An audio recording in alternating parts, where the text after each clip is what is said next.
Welcome to another episode of The Lamp. I'm Kokomo Lantern Publisher Pat Munsey, and with me today is Ann Shaw, the Executive Director of the Howard County Historical Society.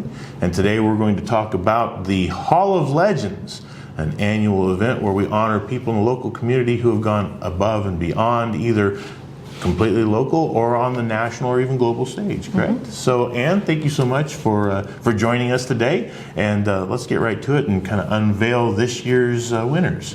Thank you, Pat. Sure. This year, we, like every year, have 6 great inductees.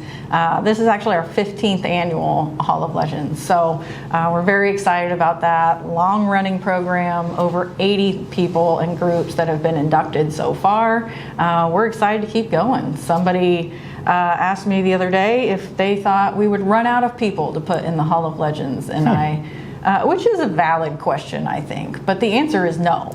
Well, it turns out we keep making them, so. We keep making them, you know, and there's always people that we either find out about or people nominate. We always are accepting nominations. You can do that on our website.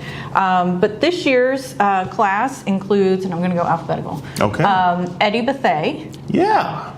He is a local karate instructor. Yes, indeed. So he is originally from North Carolina. He is a transplant here.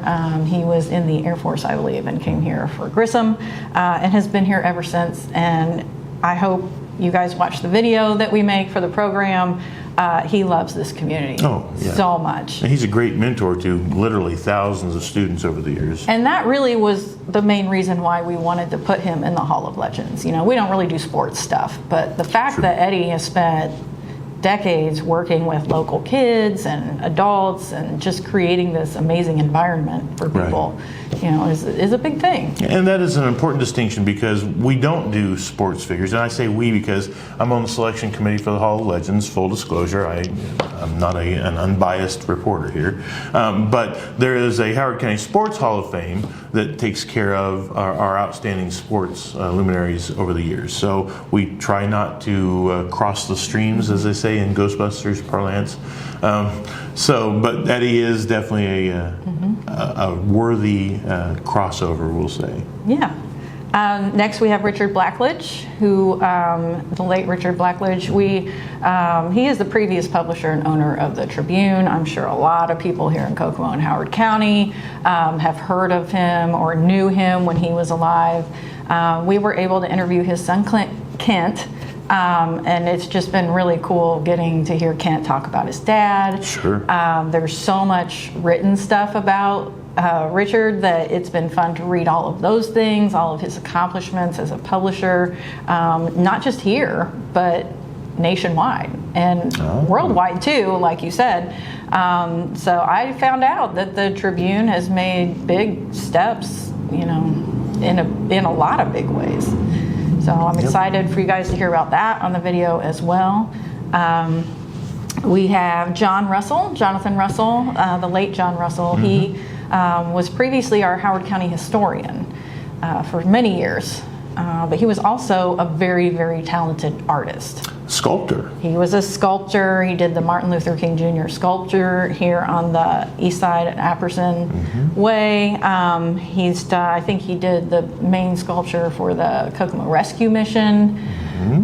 It's just amazing. And when I talked to his wife, a couple other pieces that people will recognize. I think he was involved in the Farmers Market Gateway. Yes, he was. I believe he did the work on that, and I believe that he had a hand in the Kokomo Mantis. Oh, yes, that's right. I believe he was the one that put that together. Yeah. So every time you see the Kokomo Mantis, you see something that John Russell had gifted to the community. Now, he was paid to do it. You know, it wasn't his idea, but he put it together. It was, it's his art. So make no mistake, his legacy is lasting probably longer than most of us will be around. Kokomo Mantis is forever. Yes, exactly. Well, I was talking with his wife, Amy Russell, who recently retired from the library, local history department, and she was telling me about how he was asked by someone to create a statue. And he said, I've never done that before. And the guy said, well, here's a block of stone, please create it. And so he did. And she said if he didn't know how to do something, he would read up on it and then just do it. John's probably had his hand in hundreds of houses in Kokomo, Howard County, just doing all kinds of preservation projects. Personally, I always appreciated John. I didn't know anybody when I moved here, and I don't know what year I met him, but he would always call me to go explore some old buildings, which was cool. very, very cool to me. So, Sally Tuttle is a local Native American advocate. If you don't know Sally, you should. She is a powerhouse. She's a great little lady. Yeah, she works tirelessly. She has helped create so many community, statewide organizations that help Native Americans and other people get the things they need. Sure. So jobs, things like that. And even though she's not a member of the Miami tribe, she's been their strongest advocate in this community. I would say so. She is from Oklahoma. She is a member of the Choctaw Nation. So it's really amazing to see her work.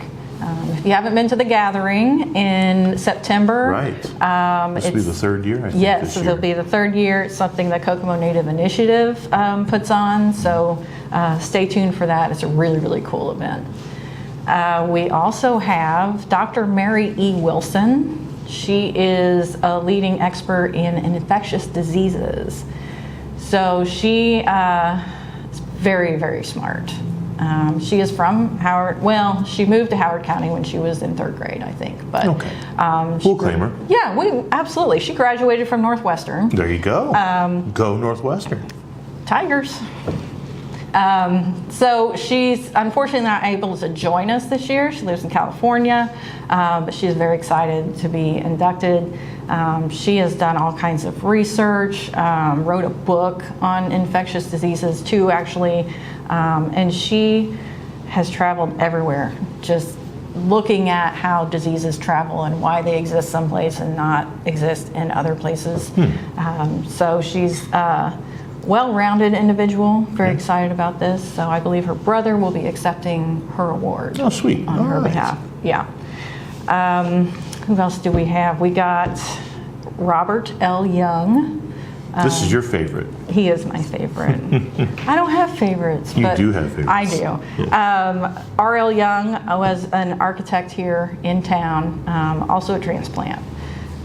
But he designed so many buildings here that it is incredible. And he's kind of an unsung hero. And I hope once people watch the video that they will recognize some of the buildings that he built and be able to see those when they're out around town and say, oh, okay, you know, he... Well, to give you a teaser, one of them's the old YMCA building. So most of you, I hope, have been in the YMCA at some point. If you were in the old one, you know it was right across the street from the new one. Yeah. Really cool, multiple-story building. That was RL's, but it's indicative of the fact that he didn't have a style that was his own. He didn't, and that's kind of normal. You know, a lot of architects would kind of do things in their own way, but use styles that were already sort of being used by higher style architects. So, you know, he had Italianate buildings, he had craftsman style, which is part of prairie style, but he had those two. Classical architecture, which is the old YMCA building. He designed the Elwood Haynes home, which really surprised me. Yeah. So he had a couple of really incredible decades here in Kokomo, which is awesome. And interacted with other Hall of Legends inductees. He did. He was hobnobbing with the best of them. He was. J.A. Couts was one of the founders of the Tribune, one of the first owners. Who, you know, eventually it ended up in the Blackledge family. So Robert Young was playing golf and hanging out with J.A. Couts. So that's kind of a really cool connection that we have there. Two of the newest recipients, yeah. So now that we've covered the inductees, let's talk about the event that's right around the corner. It is right around the corner. April 24th is our event. It will be at Hinks Hall. Ivy Tech campus.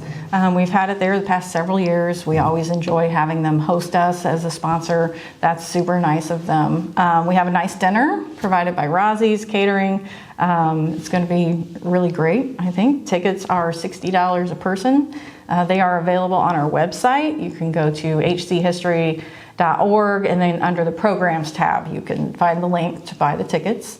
We are still looking for sponsors. If you know of anyone who would love to be a sponsor for this event, we would love to talk to them. So I'm just excited. 15th year we're doing this. Sure. It's So how do you want people who might be interested in sponsoring, how do you want them to contact you? They can just call the office, 452-4314. They can reach out by phone. They can email info@howardcountymuseum.org. We are happy to talk to anyone about that. Fantastic. So, and tickets, though, are on the website. Tickets are on the website. They are live. We also have a Facebook event. So if you go to our page on Facebook, there is an event there that also has the ticket information. So we'll try our best to get you there. That's right. Yeah. All right. Is there anything more we need to talk for the good of the cause? I think we're okay right now. All right. Well, then, thank you, Ann, for joining us today. And thank you, everyone at home, for taking your time to watch and listen to this latest podcast.